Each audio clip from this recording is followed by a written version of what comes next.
மனிதர்களுக்கு வணக்கம். யாம் இணையதள போராளிகள். இன்று யாம் பேச இருக்கும் காணொளி மிக முக்கியமானது. உங்கள் வீட்டு பெண்களின் உயிர் சார்ந்தது. அதற்கு முன் எமக்கு நன்றி செலுத்த நீங்கள் விரும்பினால் இந்த காணொளியின் கீழே நன்றி என்ற ஐகானை கிளிக் செய்து உங்கள் உதவிகளை செய்யலாம். உங்களுக்கு இந்த காணொளி பயன் தரும் தகவலை தந்திருந்தால் லைக் என்ற விருப்பத்தை தெரிவித்து ஊக்கப்படுத்துங்கள். மேலும் இந்த காணொளி பற்றிய உங்கள் கருத்துக்களை மறக்காமல் கமெண்டில் தெரிவியுங்கள். இந்த தகவல் பலருக்கு சென்றடைய மறக்காமல் ஷேர் செய்யவும். உங்களின் தொடர் ஊக்கத்திற்கு நன்றிகள் பல. இதற்கு முதலில் நீங்கள் அறிந்து கொள்ள வேண்டியது, இந்தியா முழுவதும் பேசுபொருளாக இருக்கும் பெரும் பணக்கார அம்பானியின் திருமண விழாவை பற்றி தெரிந்து கொள்ள வேண்டும்.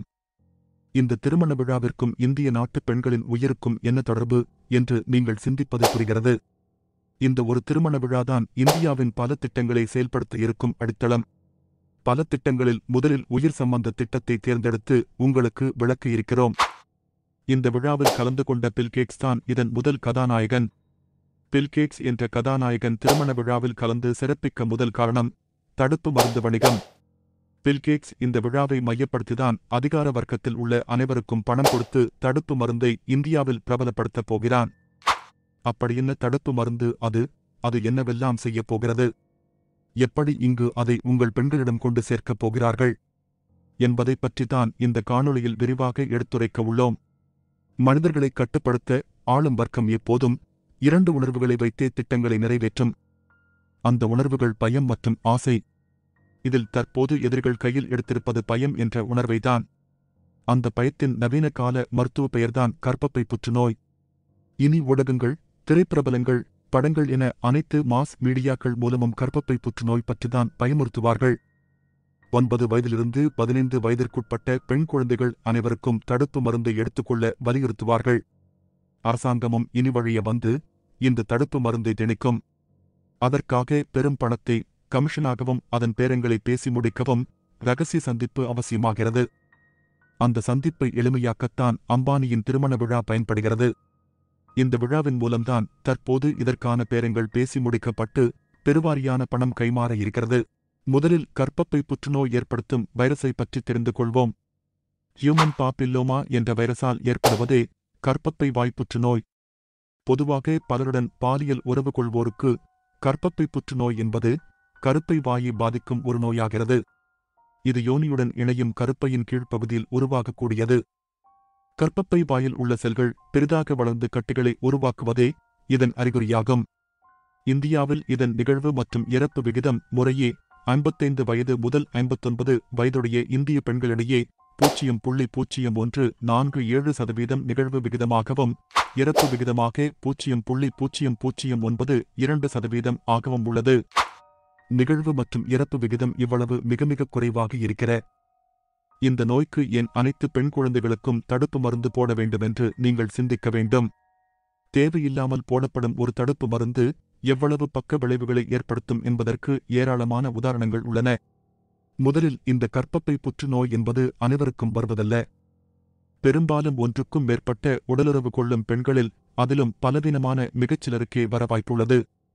பாலியல் தொடர்புகளோடு கர்ப்ப தடை மாத்திரைகள் அதிகம் எடுப்பதாலும், கர்ப்ப கலைப்பை தடுக்கும் மருந்துகளை எடுப்பதாலும், அதிகமாக புகைப்பிடிக்கும் பழக்கம் உள்ளவராக இருப்பவர்கள் போன்றவர்களுக்கு மட்டுமே இந்த நோய் வரும் வாய்ப்புகள் உள்ளது. அப்படியே இந்த நோய் தொற்று வந்தாலும் 90%த்திற்கும் மேற்பட்ட ஹியூமன் பாப்பில்லோமா நோய் தொற்று அறிகுறி இல்லாமலேயே தானாகவே சரியாகிவிடும். பெரும்பாலும் ஹியூமன் பாப்பில்லோமா 2 ஆண்டுகளுக்குள் எந்தவொரு கடுமையான உடல்நலப் பிரச்சினை இல்லாமல் தானாகவே போய்விடும். அதோடு அதிக தொற்று உள்ள பெரும்பாலான பெண்களுக்கு இது புற்றுநோயை உருவாக்காது. கர்ப்பப்பை வாய் புற்றுநோய் ஏற்பட ஹியூமன் பாப்பில்லோமா நோய் தொற்று மட்டும் காரணமல்ல, இதற்கு இன்னும் பல காரணிகள் உண்டு. பிறப்புறுப்பு தூய்மையின்மை, தொடர் கர்ப்பம் தரிப்பது, வயது வந்ததும் திருமணம் செய்வது, ஒன்றுக்கு மேற்பட்டவருடன் உடலுறவு கொள்வது போன்ற இன்ன பிற காரணங்களும் உண்டு. ஹியூமன் பாப்பில்லோமா தடுப்பு மருந்து செலுத்தப்பட்ட பின் கர்ப்பப்பை வாய் புற்றுநோய் வர வாய்ப்புகள் அதிகம் உண்டு. இந்தியாவில் ஹியூமன் பாப்பில்லோமா நோய் தொற்று பாதித்த பின் உயிர் வாழும் விகிதம் 99.98% இருக்கும் பட்சத்தில் இந்த தடுப்பு மருந்து அவசியமற்றது. எல்லாவற்றையும் விட மிக முக்கியமான காரணம் ஒன்று உள்ளது. இந்த ஹியூமன் பாப்பில்லோமா தடுப்பு மருந்தை செலுத்தி அமெரிக்காவில் இறந்தவர்களுக்கும் அதோடு பக்கவிளைவு ஏற்பட்டு பாதிக்கப்பட்டவர்களின் குடும்பங்களுக்கும் $1 மில்லியன் இழப்பீடு வழங்கப்பட்டது. அமெரிக்காவில் இந்த திட்டம் கல்லா கட்டவில்லை என்றுதான் தற்போது இந்தியாவை குறிவைத்து காய்கள் நகர்த்துகின்றார்கள். இந்த ஹியூமன் பாப்பில்லோமா தடுப்பு மருந்தால் உயிரிழப்புகள், பக்க விளைவுகள் உறுதிப்பட்ட பிறகும் வலிந்து திணிக்கிறார்கள் என்றால் உங்களை சோதனை எலிகளாகவும் பணம் ஈட்டும் உடலாகவும் தான் பார்க்கிறார்கள். இதன் பின்னால் மிகப்பெரிய உலக அரசியல் இருக்கிறது. அமெரிக்கா 3 வகையான ஹியூமன் பாப்பில்லோமா வைரஸ் தடுப்பு மருந்தின் காப்புரிமையை வைத்துள்ளது. அதில் கார்டேசில் மற்றும் செர்வாரிக்ஸ் என்பது நிரூபிக்கப்படாதவை மட்டுமல்ல, அபாயகரமான ஹியூமன் பாப்பில்லோமா வைரஸ் தடுப்பு மருந்தாகும். கர்ப்பப்பை வாய் புற்றுநோய் இந்தியாவில் எம்எஸ்டி பார்மசியூட்டிக்கல் பிரைவேட் லிமிடெட் மற்றும் கிளேக்சோஸ்மித்க்லைன் லிமிடெட் என்ற மிக செல்வாக்குள்ள கார்ப்பரேட் நிறுவனங்கள் மூலம் விற்பனை செய்யப்படுகிறது. உலக சுகாதார அமைப்பின் மூலம் இத்தகைய நிர்பந்தங்கள் இந்தியா போன்ற நாடுகளுக்கு தரப்படுகிறது. உலக சுகாதார அமைப்பு என்பது அதற்கு நிதி உதவிகள் அளிக்கும் பெருமுதலாளிகள் பலனடைவதற்காக இது போன்ற நிர்பந்தங்களை தருகிறது.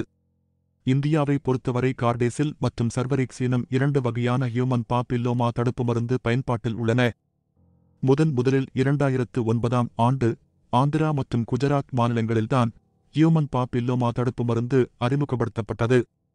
இதன் பிறகு 2016, 2020 காலகட்டத்தில் பள்ளிக் குழந்தைகளுக்கான பொது ஹியூமன் பாப்பில்லோமா தடுப்பு மருந்து திட்டத்தை டெல்லி மாநகரம் தொடங்கியது. சரியாக நவம்பர் 7ஆம் தேதி 2016 முதல் மார்ச் 2017 வரை 11 வயது முதல் 13 வயதுடைய பெண்களுக்கு மொத்தம் 1200 டோஸ்கள் செலுத்தப்பட்டுள்ளன. 2018ஆம் ஆண்டில் சிக்கிம் மாநிலம் 9 முதல் 13 வரை வயதுடையவர்களுக்கு ஹியூமன் பாப்பில்லோமா தடுப்பு மருந்தை அறிமுகப்படுத்தியது. தோராயமாக 25,000 பெண்களை இலக்காக வைத்து இந்த தடுப்பு மருந்துகள் செலுத்தப்பட்டன. 2023ஆம் ஆண்டு தேசிய மருந்து கட்டுப்பாட்டு ஆணையம் கர்ப்பப்பை புற்றுநோய் தடுப்பு மருந்தை தயாரிப்பதற்காக பாஜக அரசின் செல்லப்பிள்ளையான சீரம் இன்ஸ்டிடியூட் நிறுவனத்திற்கு சந்தை அங்கீகாரத்தை கொடுக்கிறது. இந்த சீரம் நிறுவனம்தான் பெருந்தொற்று காலகட்டத்திலும் மிகப்பெரிய அளவில் கல்லா கட்டிய நிறுவனமாகும். அறிவியலின் பெயரால் மனித உயிர்களை விழுங்கி செறித்து மரணங்களுடன் விளையாடும் இந்த நிறுவன தயாரிப்புகளின் பக்க விளைவுகளை மறைத்து மர்மங்களோடு மருத்துவத்தை அணுகும் மத்திய அரசு சர்வதேச அரசியலின் அங்கமாக செயல்பட்டு வருகிறது. கடந்த ஜூன் 2023ஆம் ஆண்டு கர்நாடகா, தமிழ்நாடு, மிசோரம், சத்தீஸ்கர், மகாராஷ்டிரா மற்றும் உத்தரப்பிரதேசம் ஆகிய மாநிலங்களில் 9 முதல் 14 வயது சிறுமிகளுக்கு தடுப்பு மருந்து பிரச்சாரத்தின் முதல் கட்டமாக 2.55 கோடி சிறுமிகளுக்கு ஹியூமன் பாப்பில்லோமா தடுப்பு மருந்தை போட இலக்கு நிர்ணயிக்கப்பட்டது. ஆனால் தமிழ்நாட்டை பொறுத்தவரை எத்தனை சிறுமிகளுக்கு இந்த தடுப்பு மருந்து செலுத்தப்பட்டது என்று அறிவிக்கவில்லை. இதில் கார்டேசில் 9 மற்றும் சர்வரிக்ஸ் தடுப்பு மருந்தின் பக்க விளைவுகள் மரணத்தை ஏற்படுத்தும். இதன் கண்ணுக்கு தெரிந்த ஆதாரங்களாக ஆஸ்திரேலியாவில் நியூ தென் வேல்ஸ் மாகாணத்தில் ஹியூமன் பாப்பில்லோமா தடுப்பு மருந்து செலுத்தப்பட்டதைத் தொடர்ந்து 4 இளம் பெண்களுக்கு கருப்பைச் செயலிழப்பு ஏற்பட்டது. அமெரிக்காவில் ஹியூமன் பாப்பில்லோமா தடுப்பு மருந்து செலுத்தப்பட்ட பின் 3 பெண்களுக்கு மாரடைப்பு ஏற்பட்டது. இது மட்டுமில்லாமல் அமெரிக்காவின் தடுப்பு மருந்து பக்க விளைவு பட்டியலில் குழந்தை பிறப்பில் குறைபாடுகள், மார்பகத்தில் கட்டி முதலான பிரச்சனைகள் பார்க்க முடிகிறது. ஜப்பானிய சுகாதார அமைச்சகம் 2013ஆம் ஆண்டு 12 முதல் 16 வயதுடைய பெண்களுக்கு கர்ப்பப்பை வாய்ப்புற்றுநோய் தடுப்பு மருந்துகள் பரிந்துரைக்கப்படக்கூடாது என நாடு தழுவிய அறிவிப்பையே பகிரங்கமாக வெளியிட்டுள்ளது. கொலம்பியாவில் 200 பெண்கள் ஹியூமன் பாப்பில்லோமா தடுப்பு மருந்து செலுத்தப்பட்ட பின் உடல் நலன் பாதிக்கப்பட்டு மருத்துவமனையில் அனுமதிக்கப்பட்டனர். ஸ்வீடன் நாட்டில் இந்த தடுப்பு மருந்து செலுத்திய பின் கர்ப்பப்பை வாய்ப்புற்றுநோயின் நிகழ்வு 20 முதல் 49 வரை வயதுடைய பெண்களிடையே அதிகரித்தது. இதனால் அந்த நாட்டில் ஹியூமன் பாப்பில்லோமா தடுப்பு மருந்து போடுவது நிறுத்தப்பட்டது. மெக்சிகோவில் 2015ஆம் ஆண்டு ஹியூமன் பாப்பில்லோமா தடுப்பு மருந்து எடுத்துக்கொண்ட பிறகு பெண்கள் மயக்கம் அடைந்தனர். இதனால் உடனே நிறுத்தப்பட்டது. நார்வே நாட்டைச் சேர்ந்த கரலின் எனும் கால்பந்தாட்ட வீராங்கனையான இளம் பெண்ணுக்கு ஹியூமன் பாப்பில்லோமா தடுப்பு மருந்து செலுத்தப்பட்ட பின் பக்கவாதம் ஏற்பட்டது. இந்த நிலைக்கு காரணம் கார்டேசில் எனும் ஹியூமன் பாப்பில்லோமா தடுப்பு மருந்து என்று பதிவு செய்துள்ளார். நியூசிலாந்தில் ஹியூமன் பாப்பில்லோமா தடுப்பு மருந்து செலுத்தப்பட்ட பின் 3 பெண்கள் இறந்தனர்.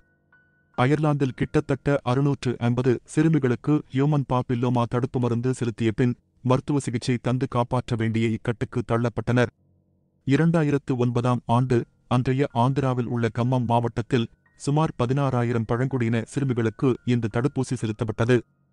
இதனால் சில மாதங்களிலேயே பலரும் நோய்வாய்ப்படத் தொடங்கினர். அடுத்த ஆண்டே இந்த பெண்களில் 5 பேர் இறந்தனர். குஜராத்தின் வதோதராவில் 14,000 பழங்குடியின குழந்தைகளுக்கு லேக்ஸோஸ்மித் நிறுவனம் தயாரித்த சர்வரிக்ஸ் தடுப்பூசி போடப்பட்டதில் 7 சிறுமிகள் இறந்தனர். இதைத் தவிர 120க்கும் மேற்பட்ட சிறுமிகள் கடுமையான பக்க விளைவுகளை அனுபவித்தனர். 2 வருடத்திற்கு பிறகு பல பெண்களுக்கு தொடர்ந்து வயிற்றுவலி, தலைவலி, மயக்கம் மற்றும் சோர்வு, மாதவிடாயின் போது அதிக இரத்தப்போக்கு மற்றும் தீவிர மனநிலை மாற்றங்கள் ஏற்பட்டது. இதைத் தொடர்ந்து ஆந்திராவைச் சேர்ந்த 4 சிறுமிகளும் குஜராத்தைச் சேர்ந்த 2 சிறுமிகளுமாக மேன்மேலும் உயிரிழந்தனர். 8 சிறுமிகளின் அநியாய மரணங்கள் அறியப்பட்டும் ஏராளமான பெண்கள் பக்க விளைவுகளால் பாதிக்கப்பட்டிருப்பது கண்கூடாகத் தெரிந்த பிறகும் மீண்டும் இந்த தடுப்பு மருந்து எதற்கு திணிக்கிறார்கள்? சரியாக 11 ஆண்டுகள் கடந்த நிலையில் மீண்டும் இதை கையில் எடுக்க காரணம் என்ன? அந்த மரணங்களுக்கும் பக்க விளைவுகளுக்கும் இதுவரை நடவடிக்கை ஏதும் எடுக்கவில்லையே ஏன் என சிந்தித்துள்ளீர்களா? பெண் குழந்தைகளின் உடல் நலன் குறித்து சற்றும் கவலைப்படாமல் மீண்டும் அதே தடுப்பு மருந்து திட்டத்தை திணிப்பது யாருக்கு உதவ? அவர்கள் இலக்குதான் என்ன? பெற்றோர்களுக்கு இந்த உண்மைகளை மறைத்து பள்ளிகள் வாயிலாக திணிக்கிறார்கள். ஏதோ சில கார்ப்பரேட் நிறுவனங்கள் பலனடைவதற்காக விவசாயத்தில் ரசாயன உரங்கள், பூச்சிக்கொல்லி மருந்துகள், களைக்கொல்லி மருந்துகள், செறிவூட்டப்பட்ட அரிசி, மரபணு மாற்றப்பட்ட பயிர்கள், ஆபத்தான தடுப்பூசிகள் என அடுத்தடுத்து மக்களை பலிகடாவாக்கும் திட்டங்களை மத்திய மாநில அரசுகள் கையில் எடுக்கின்றன என நீங்கள் நினைக்கலாம். ஆனால் உண்மை அதுவல்ல. சிந்திப்போருக்கு பதிலுண்டு. நன்றிகள் பல.